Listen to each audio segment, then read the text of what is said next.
गांव का नाम था रामपुर, जहाँ छोटे छोटे मिट्टी के घर और हरियाली से भरे खेत थे। वहाँ के लोग बड़े ही सरल और ईमानदार थे। उसी गांव में एक बुजुर्ग किसान रामलाल अपनी पत्नी गंगा के साथ रहते थे।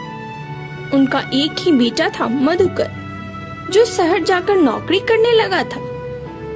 रामलाल और गंगा ने सारी उम्र मेहनत कर अपने बेटे को पढ़ाया लिखाया और इस काबिल बनाया कि वह शहर में जाकर एक बड़ी नौकरी पा सके। मगर जैसे जैसे मधुकर की तरक्की होती गई, वैसे वैसे वह अपने माँ बाप से दूर होता गया। रामलाल और गंगा ने कभी किसी की बुराई नहीं की थी। वे हमेशा जरूरतमंदों की मदद किया करते थे। गांव में अगर किसी को भी किसी भी चीज की आवश्यकता होती तो रामलाल और गंगा सबसे पहले आगे आते।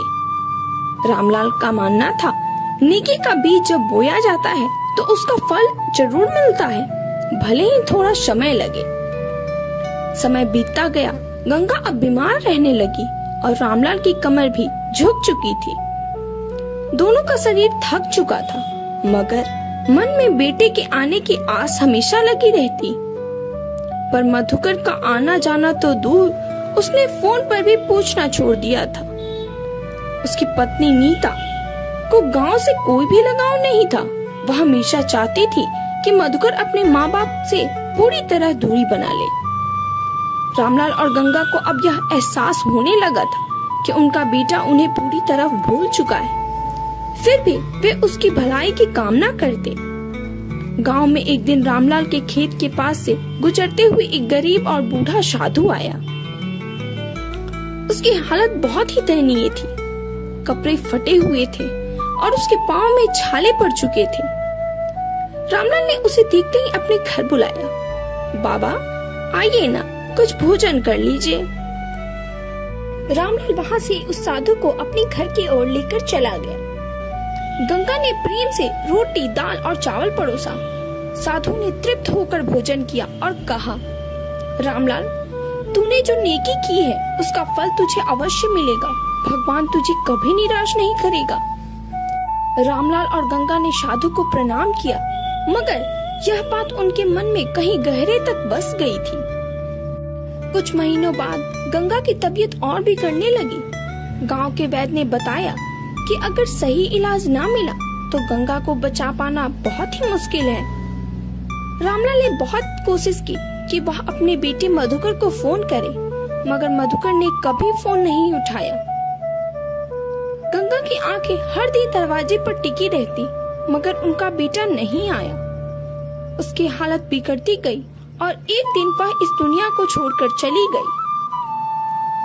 रामलाल के लिए यह सबसे बड़ा आघात था। उसने खुद को बहुत ही अकेला और बेसहारा महसूस किया। गांव वालों ने उसका सहारा बनने की बहुत कोशिश की, मगर बेटा न होने का दर्द उसे भीतर से खोखला कर दिया था। रामलाल अब दिन रात बस भगवान का नाम जप करता और यही कहता, हे प्रभु, तूने मुझसे मेरी गंगा को छीन लिया, मगर मैं जानता हूँ कि मेरी नेकी कभी व्यर्थ नहीं जाएगी। कुछ महीनों बाद गांव में एक बड़ा मेला लगा। वहाँ दूर दूर से लोग आए हुए थे। उसी मेले में मधुकर भी अपनी पत्नी के साथ घूमने आया। अचानक उसकी नजर एक साधु पर पड़ी। यह वही साधु था जिसे रामलाल ने भोजन कराया था। साधु ने मधुकर को देखते ही पहचान लिया और कहा, बेटा, क्या तुझे पता है कि तेरे माता पिता ने तुझे कितने प्यार से पाला है? उनकी नेकी का तूने ये सिला दिया? मधुकर ने चौंक कर पूछा, आप कौन हैं और आपको मेरे माता पिता के बारे में कैसे पता? साधु ने मुस्कुराकर कहा, नेकी का फल कभी व्यर्थ नहीं जाता। रामलाल और गंगा जैसे लोग अपने कर्मों से अमर हो जाते हैं। तुम्हारी माँ तो इस दुनिया को छोड़कर चली गई, लेकिन जाओ, अभी भी समय है, अपने पिता के पास वापस लौट जाओ। मधुकर के मन में भारी पश्चाताप हुआ। वह वहीं अपनी पत्नी को छोड़कर तुरंत गांव की ओर दौड़ा। वहां पहुंचते ही उसने देखा कि रामलाल अकेले बैठे भगवान को याद कर रहा था। मधुकर ने पिता के चरण पकड़ लिए और कहा, पापा, मुझे माफ कर दो, मैं बहुत बड़ा पापी हूँ। मैं अपनी माँ को आखिरी बार देख भी नहीं पाया। रामलाल की आंखों में आंसू आ गए। उन्होंने अपने बेटे से कहा, बेटा, तेरा आना ही मेरे लिए नेकी का फल है। तेरी माँ चली गई, मगर उसकी आत्मा तुझे माफ कर देगी। तुझे अपनी गलती का एहसास हुआ, यह सबसे बड़ी बात है। इसके बाद मधुकर ने अपनी पत्नी को भी समझाया और दोनों ने रामलाल को अपने साथ शहर ले जाने का आग्रह किया। मगर रामलाल ने कहा, मुझे मेरी मिट्टी में ही रहने दो, यही मेरा संसार है। मगर अब मैं संतुष्ट हूँ, क्योंकि मुझे मेरी नेकी का फल मिल गया है। मधुकर और उसकी पत्नी वहीं अपने पिता के साथ गांव में रहने लगी।